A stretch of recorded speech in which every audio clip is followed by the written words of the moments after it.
G'day, Mike here for another episode of Mike's Making Munch. Back at it again in the kitchen, cooking my lunch. Pretty good.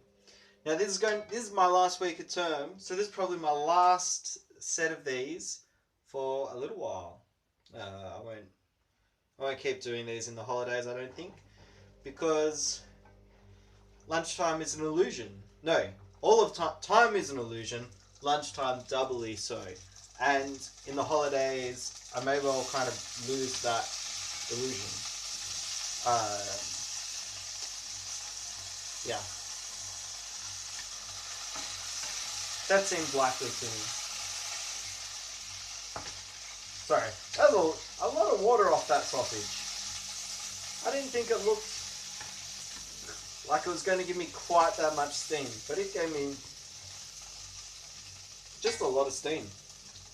Now, I did promise that this week would be a week on the Pig King.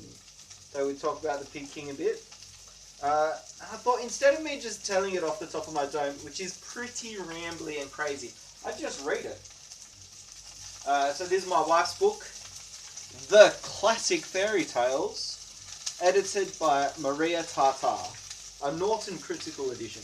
Not sure what half of those things mean, but I do know what edited by Maria Tartar means.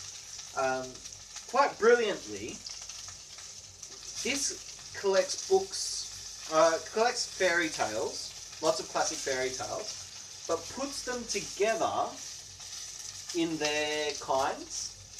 So, I just got my sausage over. That pan is too hot. So it has Little Red Riding Hood type stories, Hansel and Gretel type stories. So it's not just the one episode of Hansel and Gretel, but the kinds of stories that follow the same kind of idea. Bluebeard. What else we got? Cinderella. Snow White. Okay. And Beauty and the Beast. So the Pig King is a Beauty and the Beast type story. And so it just follows the same kind of shape of story. So Shrek is a very popular Beauty and the Beast type of story. Beauty and the Beast is also, well, that's just the most famous one.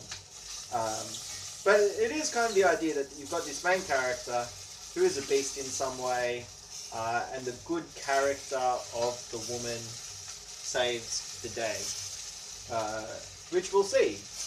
I think Pig King is just an excellent example of the themes of Beauty and the Beast. So in terms of Disney movies, Beauty and the Beast is my favourite.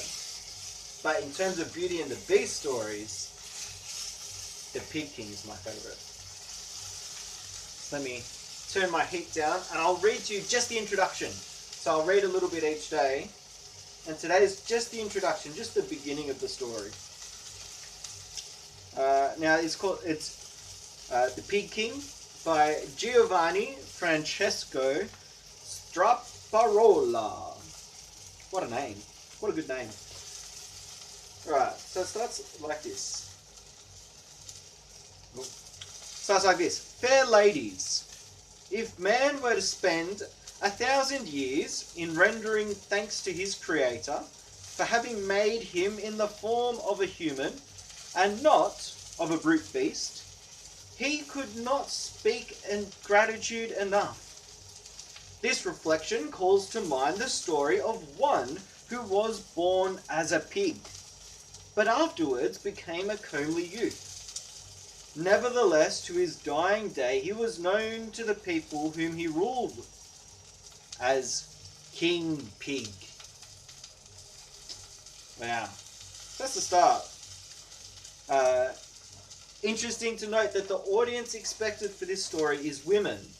So that's who we're meant to expect that the story is aimed at. Who is going to be most affected by the moral of the story is the women. Not that I necessarily agree with what the story is saying, but I probably do a little bit. That would explain why I like it. But particularly, it's for women. It's not really two men. But that said, it is all about a man who was born as a pig, but later became a comely youth, became a handsome man later on. So we do actually get kind of the bare bones of the story in the introduction. It just tells you, all right, starts off as a pig, becomes a handsome fella. There you go. But I think, yeah, it's good. But critical to the Beauty and the Beast stories is that idea of moral, of goodness. So the ugliness of the beast is to reflect his inner ugliness. And the beauty of Belle, of the beauty, is to reflect her inner beauty. We'll see that as we go through. But that whole idea of being a pig rather than a man is that his behavior is like a pig. It's still a very popular insult to be like, oh, you pig, you eating everything, you being selfish. Like, you're being subhuman by your behavior. Now, this idea is actually, it's in the Bible. It's in Daniel that Daniel's kind of being given this picture of the world. So it's not really something that, like, happened, but it was God's explaining what was happening. And so Daniel was looking, and all these animals come out of the ocean and they fight each other and whatever goes on. And it's just kind of like this weird story. And he's like, what does it mean? But then God explains it to him that all the animals coming up are kings. So there's one king that comes up and is like one animal, then another king like another animal. And so what's being shown is that there are these people acting like pigs. They're acting subhuman, but critically they're not just people. They're kings, so they're affecting everyone. Just like the pig king. He's a pig, and he's the ruler. So there's a fair bit in common there. But yeah, so there's all these pigs that come, all these animals, and they're just awful rulers. And that's kind of the experience that Daniel's having. So he's a Jew from Judah, I think. Yeah. Well, he's an Israelite at least. I forget the details. But he's been taken away from his homeland. And that's a bit mean, a bit rotten. And so then there's all these kings that are trying to just dominate everyone else and dominate the whole world. There's a lot of problems to it. And so, yeah, he has this vision. But then, after the vision of all the beasts, of all the animals, then there's a huge contrast that there is one like the Son of Man. So, in sort of a short way, it's kind of like a human. You know, son of a man, also a human. Yeah. So a human comes along, and then that human is, well, God's perfect representative, because that's what humans were always made to be. So that's kind of the start of Genesis, that humans are made in God's likeness. It means we're kind of a bit like him, but more that we represent him, and also we're able to relate to God in a way that animals are not able to relate to God. Yeah.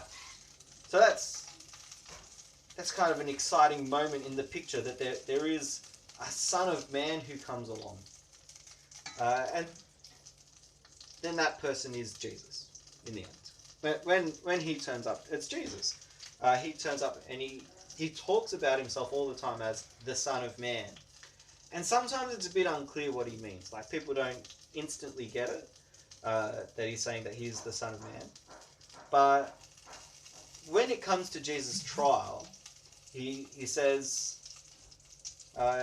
you are going to see the Son of Man lifted up in heaven. ruling and judging over all things. Something like that. That's very paraphrasing.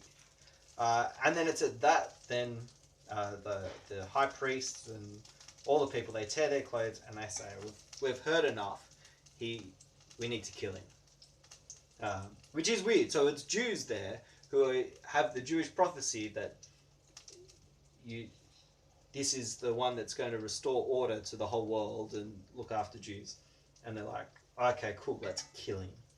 But that was Jesus' plan. But that's what Jesus still... He is the Son of Man. That there is a day coming where he will judge the living and the dead.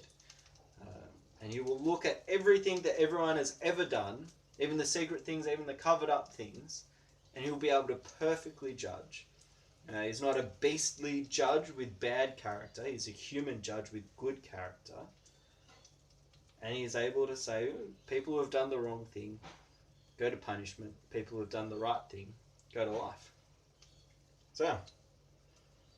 Anyway, that was a bit over time. That was a wildly excited reflection about the very start of The Pig King, which will continue tomorrow while I cook another sausage. But yeah, that's been Making Munch with Mike. I will catch you tomorrow. Have a good one.